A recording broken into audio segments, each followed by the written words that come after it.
Today we will start a new topic, changes at puberty. Last class में हमने इस chapter में हमने एडोलसेंस और प्यूबर्टी के बारे में पढ़ा था। आज हम बात करने वाले हैं चेंजेस एट प्यूबर्टी। जब प्यूबर्टी आती है बॉयज़ एंड गर्ल्स में तो क्या क्या चेंजेस होते हैं उसके बारे में जानेंगे। A number of changes occur in the body at puberty. Body में बहुत सारे परिवर्तन होते हैं, बहुत सारे चेंजेज होते हैं जब प्यूबर्टी आती है। The changes that one undergoes during this period are both physical and psychological। जो चेंजेस जो होते हैं वो दोनों टाइप के होते हैं, फिजिकल भी होते हैं और साइकोलॉजिकल भी होते हैं। तो प्यूबर्टी की एज पर हमारे दो तरह के चेंजेस होते हैं, एक तो फिजिकल चेंजेस होते हैं और एक साइकोलॉजिकल होते हैं। इंक्रीज इन हाइट सबसे पहला दिया है चेंजेस, इंक्रीज इन हाइट में किस तरह से परिवर्तन होता है। The most conspicuous change during puberty is the rapid increase in height. At this time, the long bones of arms and legs elongate and make a person tall. इस as में क्या होता है कि जो हाइट है वो इंक्रीज होती है, मीन्स इस तरह से इंक्रीज होती है कि मतलब वो उसका एहसास नहीं होता लेकिन बढ़ती है। At this time the bones of arms की जो बोन्स हैं, लेग्स की जो बोन्स हैं वो क्या होती हैं, इंक्रीज होती हैं। और उससे क्या है कि जो बॉडी में जो चेंजेज होते हैं मतलब हाइट में अपने आप ही चेंजेज होने लगता है, बदलने लगती है शरीर इस तरह से। A person at all initially a girl grow faster than boy. आपने सामान्यतः देखा होगा कि ये गर्ल जो है जो बॉय से जल्दी ग्रो हो जाती है, बड़ी हो जाती है। But by about 18 of age both reach their maximum height. दोनों के दोनों, या बॉयज़ हो या गर्ल्स हो, वो 18 की एज तक दोनों के दोनों अपनी मैक्सिमम हाइट तक पहुंच जाते हैं। मीन्स 18 के बाद बहुत कम जो एजेस हैं, जितनी भी हाइट होती है वो मैक्सिमम 18 तक कंप्लीट कर लेते हैं। All part of the body do not grow at the same rate. जितने भी बॉडी के पार्ट होते हैं वो सेम रेट में ग्रो नहीं करते हैं। समटाइम्स आर्म्स एंड लेग्स और hand and feet adolescent look oversized and out of proportion with the body. कभी कभार क्या होता है कि जो हाथ है, पैर हैं या फीट हैं, तो ये कभी कभी क्या होता है कि इनका जो साइज़ है ओवर साइज्ड हो जाते हैं, और जैसे एज के हिसाब से कभी कभी वो बड़े से लगने लगते हैं, लेकिन एक्चुअल में उनकी एज के हिसाब से नहीं होता है वो। जैसे कि किसी के हाथ बड़े हो जाते हैं, पंजा बड़ा हो जाता है, तो इस तरह से वो एज के हिसाब से नहीं होता है, मतलब एज से पहले इंक्रीज हो जाते हैं, जो ओवर साइज्ड हो जाते हैं। But soon the other part grow, लेकिन जल्द ही जो अदर पार्ट हैं वो ग्रो करने लगते हैं। Result in proportionate the body, और बॉडी के प्रोपोर्शनेट हो जाते हैं, मीन्स उसी के प्रोपोर्शनेट में आ जाते हैं, उसी के जितनी बड़ी बॉडी है उसी के हिसाब से वो बॉडी के पार्ट्स हो जाते हैं। Changes in body shape, body की जो शेप है उसमें कैसे चेंज होता है। The body shape change at puberty. जो बॉडी की जो शेप है वो प्यूबर्टी के टाइम पे चेंज होती है। Generally the shoulders broaden, shoulders जो होते हैं वो ब्रॉड हो जाते हैं as a result of growth. जब ग्रोथ होती है तो जो शोल्डर जो होते हैं वो ब्रॉड हो जाते हैं। In girls the region below the breast becomes wider, और जो गर्ल्स की जो वेस्ट होती है, कमर जो होती है, उससे जो नीचे का जो पार्ट होता है वो क्या होता है, वाइडर हो जाता है। In boys the boys muscles grow more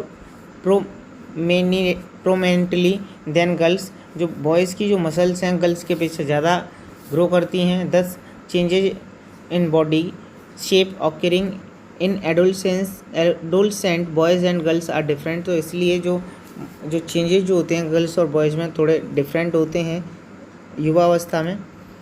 change in voice में किस तरह से परिवर्तन होता है। At puberty the larynx of voice box begin to grow. ये जो लार्नेक्स और वॉइस बॉक्स जो है, वोकल कॉर्ड जो है वो क्या होने लगता है, ग्रो होने लगता है। In boys the larynx grow larger. जो बॉयज़ में क्या होता है, लार्नेक्स जो है लार्जर हो जाता है and can be seen as a protruding part of the throat और कॉल्ड एडम एप्पल।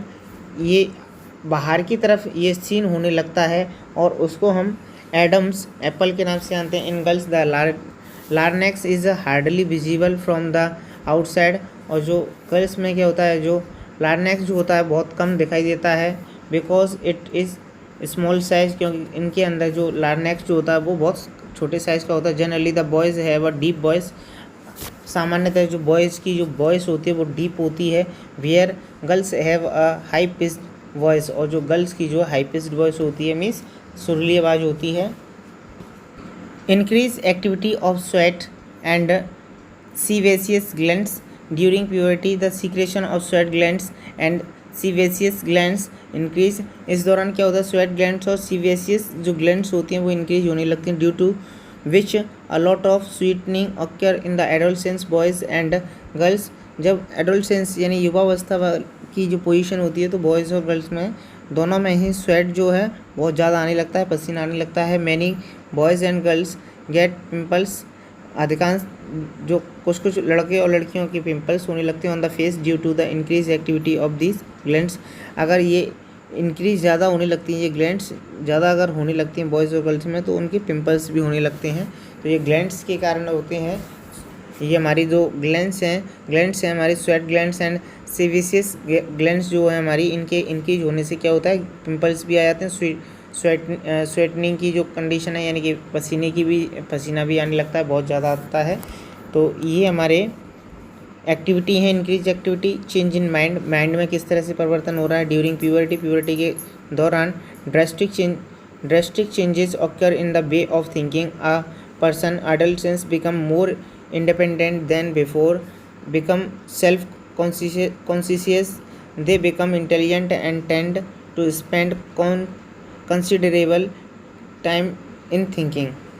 अब इस दौरान क्या होता है कि जो माइंड में जो बदलाव होता है, चेंजिंग होती है, एक थिंकिंग ऑफ अ पर्सन यानी कि उस तरह की हो जाती है जिस तरह से एक इंसान सोचता है, आदमी सोचता है। एडोलसेंस की जो पोजीशन होती है इस समय पे युवावस्था की, बिकम्स मोर इंडिपेंडेंट यानी कि बहुत ज़्यादा इंडिपेंडेंट हो जाते हैं, आश्रित होने लग जाते हैं और बहुत ज़्यादा होशियार यानी दे बिकम इंटेलिजेंट, और इंटेलिजेंट भी हो जाते हैं। टेंड टू स्पेंड कंसिडरेबल, और सोचने की समझने की उनके अंदर क्षमता जो है, यानी कि कहने का मतलब ये है कि हम कह सकते हैं कि जो माइंड की जो ग्रोथ है वो काफ़ी अच्छी हो जाती है इस एज में, और मतलब सोचने समझने की क्षमता बढ़ जाती है। समटाइम्स एन एडोलसेंस में feel insecure while trying to adjust to the change in the body to and mind, but one should know that there is no reason to feel insecure. कभी कभार क्या होता है कि जो एडोलसेंस की जो की अवस्था जो होती है उससे कभी कभी इनसिक्योरनेस होने लगती है। बॉडी में जो चेंजेज होते हैं, माइंड में जो बदलाव होते हैं उनकी वजह से इनसिक्योरनेस होने लगती है। वाइल जबकि trying to adjust changes in the body in mind, और जबकि हमें इस चीज़ को क्या करना चाहिए, ट्राइंग करना चाहिए, एडजस्ट करना चाहिए, मतलब ये सारी चीज़ जो बदलाव हो रहे हैं उन सबको हमें एक्सेप्ट करना चाहिए। But one should know that, लेकिन यह सबको जान लेना चाहिए, there is no reason to feel insecure, किसी को भी सबको ये जान लेना चाहिए कि इस तरह का इनसिक्योर महसूस करना यानी कि कोई वो नहीं है, कोई रीज़न नहीं है इसका। The changes are natural part of growing, ये बदलाव जो हैं नेचुरल पार्ट हैं, यानी कि इनका ग्रो होना स्वाभाविक सी बात है। लास्ट हमारा चेंजेस एट प्यूबर्टी में, development of sex organs. At puberty sex organs develop completely. At puberty की एज में क्या होता है कि जो सेक्स ऑर्गन जो होते हैं कम्प्लीटली डेवलप्ड हो जाते हैं। इन boys male sex organs like the testis and penis develop completely. Boys में मेल सेक्स ऑर्गन्स जो है लाइक जैसे टेस्टिस है, पेनिस है, कम्प्लीटली डेवलप हो जाते हैं। The testis also begin to produce sperm, और जो टेस्टिस जो है इस एज में स्पर्म जो है बनाने की शुरुआत कर देता है। इन गर्ल्स में the ovaries enlarge and begin to release matured eggs, और इस समय पे क्या होती है, जो ओवरी जो होती है वो अंडे रिलीज़ करने की शुरुआत कर देती है। One should not feel anxious if one has not developed sexually as much as someone else, और इसमें किसी को भी एक आश्चर्यचकित करने वाली बात नहीं है कि अगर कोई भी सेक्सुअली दूसरे के बराबर डेवलप नहीं हो पा रहा है, या कोई भी उसका जैसे साथी है वो अच्छी तरह से डेवलप हो रहा है और खुद नहीं हो पा रहा है, तो इसमें कोई भी मतलब संकोच वाली बात नहीं है। और if one develop earlier than someone else, और कोई किसी से जल्दी डेवलप हो रहा है तो इसमें कोई आश्चर्यचकित वाली बात नहीं है। There is a lot of factors, इसके पीछे बहुत सारे फैक्टर हैं that play an important role जो कि बहुत सारे इम्पोर्टेंट रोल प्ले करता है of secondary sexual characteristic sexual के मीन्स कहने का मतलब ये है कि जो भी अगर बॉडी के अंदर बदलाव हो रहे हैं तो ये नेचुरली हैं, किसी के अंदर कभी जल्दी हो जाते हैं, किसी के अंदर लेट होते हैं, तो इसमें कोई संकोच वाली बात नहीं है। Reproduction in human beings, reproduction in human beings, किस तरह से रिप्रोडक्शन होता है human beings reproduce by mean of sexual intercourse. जो ह्यूमन बींग्स के अंदर जो रिप्रोडक्शन जो होता है, रिप्रोड्यूस जो होता है वो इंटरकोर्स के द्वारा होता है among human beings. Mother female gives birth to young ones, और ह्यूमन बींग्स में मदर फीमेल जो होती है वो क्या करती है, अपने बच्चे को जन्म देती है। Male has male reproductive organ while female has female reproductive organ. Male के पास मेल का जो रिप्रोडक्टिव ऑर्गेन होता है, फीमेल के पास फीमेल का रिप्रोडक्टिव पार्ट होता है, ऑर्गेन होता है। मेल रिप्रोडक्टिव सिस्टम, अब बात करते हैं मेल रिप्रोडक्टिव सिस्टम की कि मेल रिप्रोडक्टिव सिस्टम क्या है। The male reproductive system consist of pair of testis, two sperm ducts and a penis. जो मेल रिप्रोडक्टिव सिस्टम में एक जो पेयर होता है वो टेस्टिस का होता है, टू स्पर्म्स डक्ट्स होते हैं, एंड अ पेनिस होता है। ये सारी चीज़ें होती हैं जैसा कि आप फिगर में देख सकते हैं। The male reproductive organ are pair of testis, singular testis जो सिंगुलर वर्ड है वो टेस्टिस है, मीन्स जो एक टेस्टिस को हम टेस्टिस बोलेंगे और प्लूरल में टेस्टिस बोला जाता है। The male reproductive organ are pair of testis, एक पेयर ऑफ टेस्टिस होता है। These are located outside the abdominal cavity in a sac called scrotum. A testis is a endocrine gland. It is made up of numerous coiled tubes which produce sperm in large numbers. Testis जो हमारे endocrine glands होती हैं जो कि हमारे जो sperms बनाने का काम करती हैं। The sperms get collected and matured in a tube called epididymis. Epididymis means ये जो स्पर्म जो होता है वो कलेक्टेड होता है मेजर ट्यूब में और उसको एपिडिड मिस बोला जाता है। फ्रॉम ईयर, यहाँ से the sperms travel through the muscular tubes called the vas deferens sperm ducts. यहाँ से क्या होता है कि जो हमारा जो स्पर्म जो है वो ट्रेवल होके जाता है, वे स्पर्म डक्ट्स में पहुँचता है। As the sperms travel through the waste defenders fluid from various glands pour their secretion into them। जब स्पर्म से एक जगह से दूसरी जगह ट्रैवल होके जाता है तो इसमें हमारी बहुत सारी जो ग्लैंड्स होती हैं वो इसमें के सीक्रेशन में वर्क करती हैं। The mixture of secretion and sperm is called semen. और जो इसमें हमारी बहुत सारी जो मिक्सचर हुआ है, बहुत सारे सीक्रेशन हुआ है, जैसे नई नई अलग अलग प्रकार की ग्लैंड से होकर के जब ये आया है और उसके सीक्रेशन से जब मिलके बना है तो वो बनता है स्पर्म को मिला करके और सीक्रेशन होके जहाँ से भी ग्लैंड से होकर के आया है वो उसको उसके बाद बनता है वो semen. The semen swim in it and reach in urethra. जो स्पर्म है वो खुद स्विम करता है एंड यूथ्रेमा में पहुंचता है, which lies inside the penis, और यह पेनिस में जाके लाइज हो जाता है। The penis is the organ which transfers the semen containing sperms into the vagina. जो पेनिस के द्वारा जो सीमेन जो होता है वो ट्रांसफ़र होता है इनटू द वेगिना, वेगिना में। The opening of the female reproductive system, जो फीमेल रिप्रोडक्टिव सिस्टम है उसमें the sperm has a head and a tail. जो स्पर्म होता है उसमें एक हेड और एक टेल होती है। The tail helps it swim toward the ovum, और जो उसकी टेल जो होती है उसकी हेल्प से ही जो स्पर्म है वो ट्रेवल करके ओवम में जाता है। अब है female reproductive system. Female reproductive system के बारे में जानते हैं। The female reproductive system consist of a pair of ovary, two fallopian tubes, oviducts, a uterus and a vagina. एक फीमेल रिप्रोडक्टिव सिस्टम जो होता है उसमें ओवरी होती है, टू फॉलोपियन ट्यूब्स होती हैं एंड अ यूट्रेस होती है और एक वेगिना होती है। Female reproductive organ are a pair of ovary, female और रिप्रोडक्टिव सिस्टम में ओवरी होती है। These are located in the lower of the abdominal cavity. They start producing ova when a girls reaches puberty.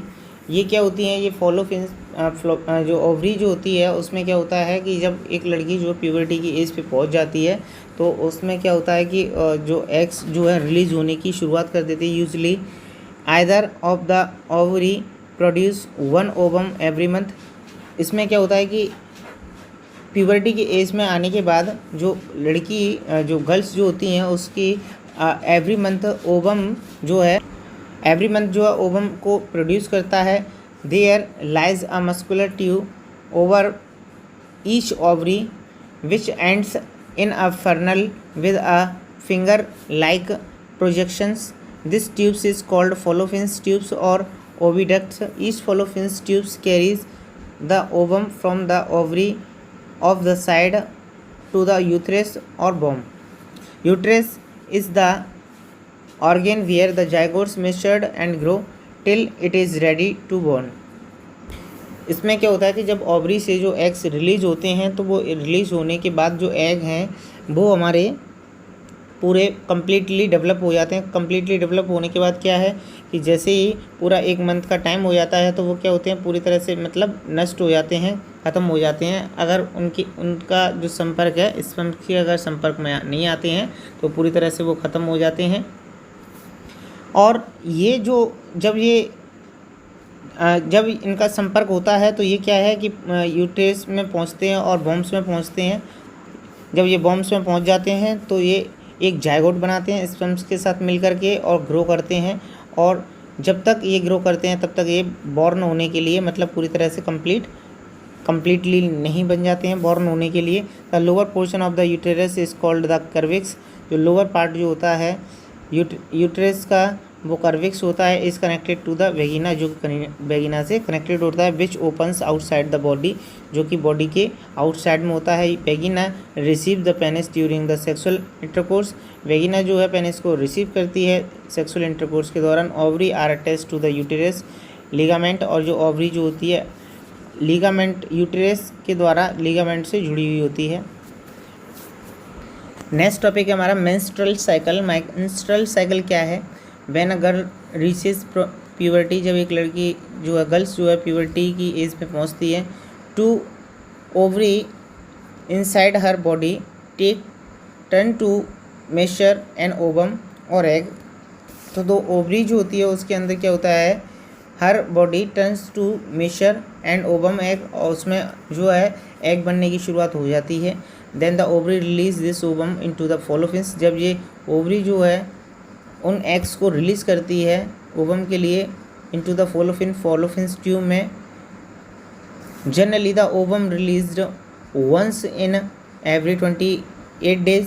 और सामान्यतः जो ovum है ये release करता है एग्स को आफ्टर 20 डेज, यानी कि हर महीने के 28 डेज़ के बाद ये है एग्स को रिलीज़ करता है। The process of releasing ovum by an ovary is called ovulation. जो ओवरी के द्वारा जो ओवम रिलीज़ किए जाते हैं और उस प्रोसेस को रिलीज़ करने की प्रोसेस को ओव्यूलेशन बोलते हैं। When the ovulation takes place, जब ओव्यूलेशन होता है, the uterus start preparing receive nourish and the fertilizer egg.